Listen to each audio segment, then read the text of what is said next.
This is St. Louis on the Air from St. Louis Public Radio. I'm Elaine Cha. The end of the year brought exciting news and an update to one of the stories we covered last year about the availability of the opioid overdose reversal drug naloxone, often known by its brand name Narcan. Southwest Airlines will now include naloxone on flights. That's thanks in part to Ballwin resident John Gaal and other advocates who've been lobbying the airline to include the drug in its onboard emergency kits.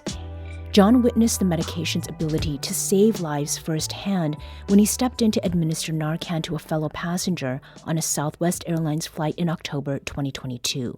He spoke with me about that moment on our show last year.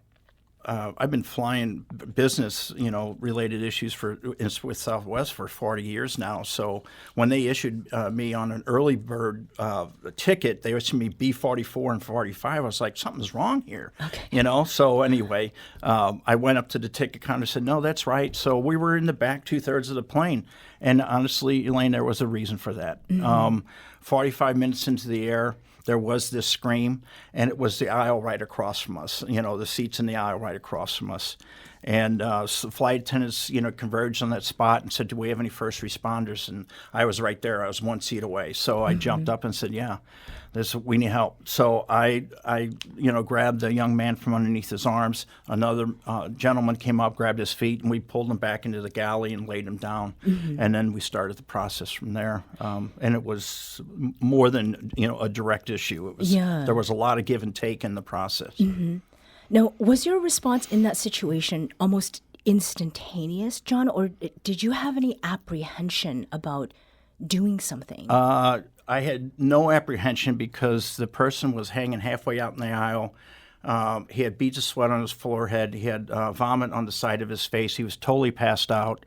As a matter of fact, I didn't get 10 feet down the aisle when I yelled out to my Mary. I said, throw me the Narcan. And so she took her purse out and did that. Okay. And was that because you had seen previously people who had been in that condition before? I had the training, and I saw enough footage of other people being in that predicament that I didn't want to get all the way in the back of the plane and not be prepared. And was there some special reason you had? I mean, you said that Mary had the Narcan in her purse. Was there some special reason she had it on that particular flight? Or No. No? I had it up in my backpack, but that was up in the luggage rack, so I knew she could get to it quicker and throw it to me while I was still carrying this guy. Yeah. And so that was the whole point there. Did I know it at that time? No. But knowing what's going on around our world, it just made sense to bring it back there with me because I had no idea whether or not Southwest, supplied that in their first aid kit. Despite the young man's being unresponsive for several minutes, the overdose-reversal nasal spray administered by John and the doctor brought the passenger back to life within minutes of administration. When we shot him with the Narcan, we put the oxygen mask on and roll him on his side in the rescue position. Within 3 minutes, he had come back to life. Yeah. So it cemented in my mind why we call this the Lazarus drug. Yeah. I saw someone come back to life. John was spurred by what happened. He began a letter-writing campaign, starting with Southwest Airlines. Well, sadly, the response was less than what I had hoped for. I had basically explained the situation, and my request of them was, number one, please start carrying Narcan on your flights, and number two, train your crews to use it, because this did happen. And their response basically was, thanks for being a good Samaritan.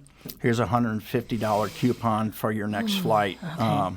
And so, sadly, I didn't stop there. I reached out to Tony Messenger at the St. Louis Post-Dispatch, and Pulitzer Prize winner, so he wrote a really nice article. Right. And people started calling me, say, what can I do? And so, I've asked them to obviously write CEO Bob at Southwest, and as well as the FAA, as well as the Department of Transportation. I've actually written our U.S. senators, Hawley and Schmidt, nothing in return. I do want to give a shout out to U.S. Rep. Ann Wagner, my area. At least she did respond. But again, I think this is one of those issues that if we do not take action, more and more people are going to die. About 7 months after I spoke with John Gaal, he read a Wall Street Journal article about allergic reactions on planes and how the FAA is reviewing emergency medical kit requirements. And then the second last paragraph, it made mention that Southwest was now going to start, as of December of 23, was now going to start carrying Narcan on their planes. Federal officials require planes to stock epinephrine, nitroglycerin tablets, and other drugs to handle allergic reactions, heart problems, and other issues. Flights are also required to have automatic external defibrillators on board. The Federal Aviation Administration does not require airlines to carry naloxone in their medical kits. United, American, and Delta do include the drug in their kits. And Southwest will be updating its onboard medical kits throughout the year until the entire fleet has the new stock, according to a spokesperson for the airline. While John is excited to see Southwest's policy change, he would like to see airlines require crew training on how to administer the opioid reversal drug naloxone. I feel blessed that that we're moving in the right direction. I hate to sound like a cup, half empty, but the fact is it's going to be important not only to have Narcan on all commercial flights, but we have to have crew members who are trained to administer it. We were blessed that there were 3 or 4, doctors and nurses on that flight, back in November or October of 22. That's not always going to be the case. So if they're going to rely on first responders to jump to the charge, honestly, you've got such a short window before brain damage starts to set in. You only have like 7 minutes to deprive your brain of oxygen before, you start seeing signs of brain damage. And we were right at that precipice between all the going back and forth with the captain and, trying to get them to let us use the first aid kit and all those kinds of things. We were right at that, at that knife's edge of 7 minutes. Nicole Dawsey, the executive director of Prevent Ed, believes everyone should carry naloxone. The drug is easier to obtain than ever since the FDA allowed the opioid overdose reversal medication to be sold directly to consumers last year. Nicole taught John Gaal and his wife how to administer naloxone in 2020. John and Mary came to the training because they knew that we were having it. We've worked with John for years. We offer the trainings free of charge.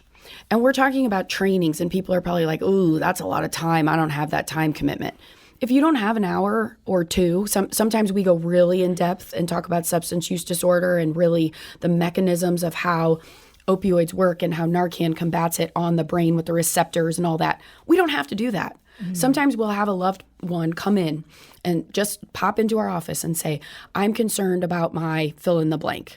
Can you teach me how to use Narcan in case I need it? And we can do a literal 10 minutes. Here are the signs. Here's what you're looking for. Here's how to administer it. You need to do CPR in between the doses because each box carries 2 doses. So you'll put one up your nose. Mm-hmm. You should be doing CPR this whole time. If they come back, great. Odds are they probably will not right away. So you're going to give it a couple minutes and put the other the other dose up their nostril. Okay. Now, hopefully you will have called 911. Who should carry it? Everyone. I have it in my purse. Many times we hear people say, oh, I don't need that. I don't know anyone that uses drugs. We all know somebody, but guess what? We all fly on planes. We all go to the grocery store. We all are at a park. The time I had to use it, I was at the farmer's market, for Pete's sakes. Oh, okay. Everyone. Yeah. I mean, what would you say to those who might be hesitant to carry naloxone, particularly with people who are concerned about the possibility of jumping into an emergency responder type of role? Well, there's a couple of reasons why people don't want it, right? Number one, they don't think that it will ever happen to them. Number two, they think that there's some sort of liability, right? That if as John, if he gave it to this man on the plane, and heavens to Betsy, like maybe he didn't need it, or maybe the man woke up very combative, like does that pose any sort of liability to John? Mm-hmm. The answer is no. But there's also some people who are scared of coming near someone who has had an overdose because of misinformation about how fentanyl and heroin is like spread. Yeah. And so people don't want to get close to someone for fear, not of COVID anymore. That was a fear during COVID. Right. I don't want to get too close. I don't want to get COVID. Now it's, I don't want to get exposed to that fentanyl, and I don't want anything to happen to me. Mm-hmm. Short answer is that's all myths. Yeah. It will not, you will not get anything by touching someone or anything like that. Mm-hmm. And what would I say? If you're John and you have the chance to save a life, a human being, why would you not do that? If you had access to an EpiPen, would you hesitate? If you had access to a defibrillator, would you hesitate? You wouldn't. You wouldn't. That was part of my conversation with Nicole Dossi and John Gaal last May. To learn more about what it means to carry naloxone, why you might consider carrying it, and what needs to happen for the life-saving medication to reach more of those who need it, check out the podcast episode linked on our Facebook page. Just search for St. Louis on the Air. And while you're there, consider following our Facebook group. It's where we post our reflections on the stories you hear on air, as well as some behind-the-scenes footage. This episode was produced by Emily Woodbury. Our executive producer is Alex Hoyer. St. Louis on the Air is a production of St. Louis Public Radio. Understanding starts here. St. Louis on the Air proudly supports local artists by using music from Life Creative Group. Do you find yourself regularly listening to episodes of St. Louis on the Air? Suggest us to a friend you think might enjoy our conversations. And leave us a review and rating on Apple Podcasts on the App Store. It's the simplest way to help people discover our show. Thanks. St. Louis Public Radio is a member-supported service of the University of Missouri St. Louis.